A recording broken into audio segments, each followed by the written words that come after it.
Make every day your training ground.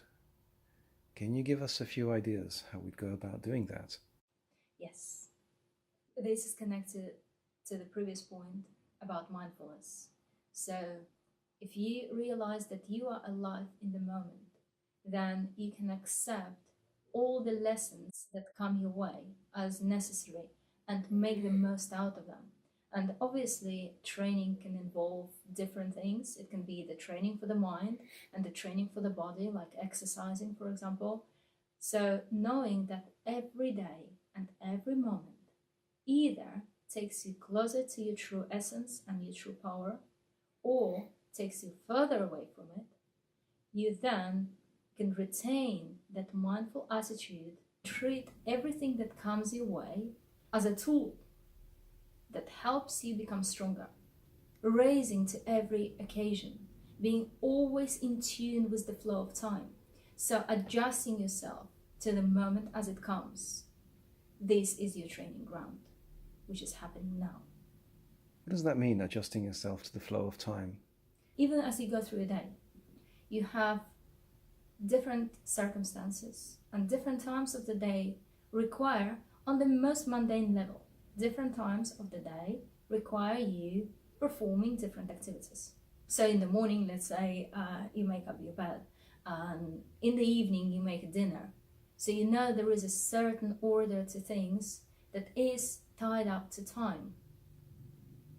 But on the other level, as the world is changing around you, you can watch it happening right there, and you can then become attuned to every moment and doing what you need to do in that moment to win, to have an upper hand, as if you were expecting that moment, as if you knew what would be the prescribed thing to do, almost like you would know to make a dinner in the evening.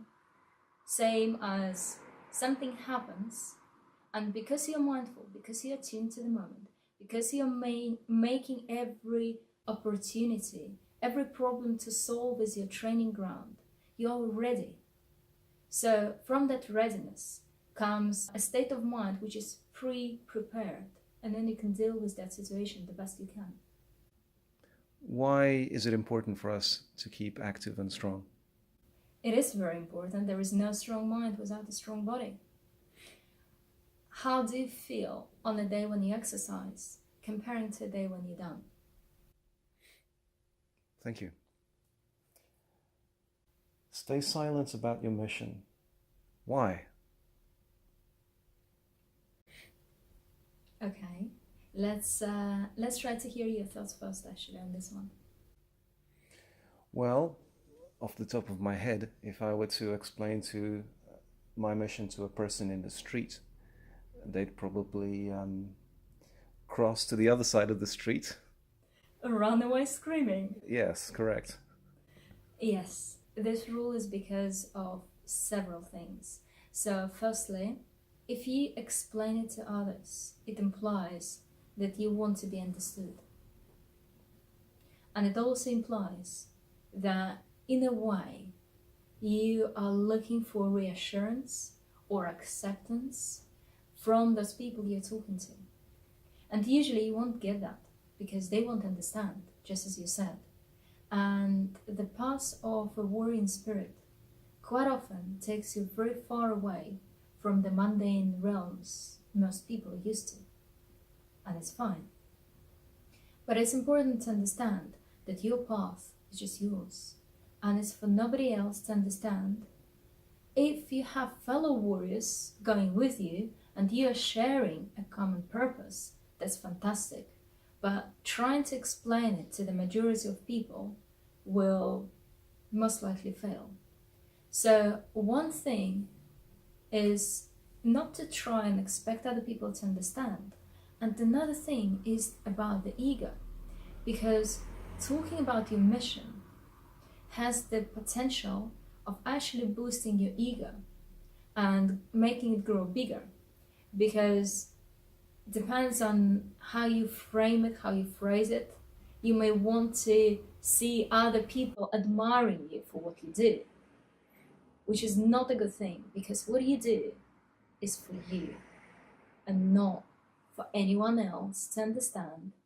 And even though they will benefit, obviously, because the more you develop yourself, the more influence you have on other people, and it creates a ripple effect where everyone get better off from what you're doing, but they don't need to know. So you should stay silent about it, unless, obviously, as I said, you're talking to fellow warriors and you are on the same page. But to other people, talking about your mission feeds your ego, and it also may attract some attention that you don't want to deal with. So one of the very ancient self-development sort of spiritual rules is to stay silent, and this is one of them.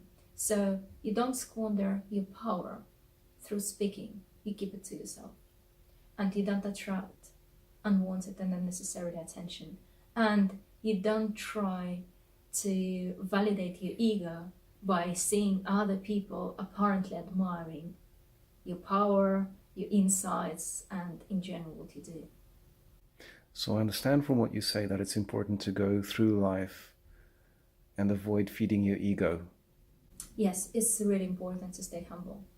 No matter how high up in your own mind you may be on that spiritual ladder, no matter how much strength or power you may have, even if you happen to be the strongest person in the world or the most influential person in the world, if you are overcome with ego, it will inevitably bring about your descent from that higher place and bring about your demise. So it's really important to understand that all the power you have is never yours.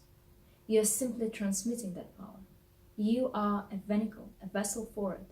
That's all.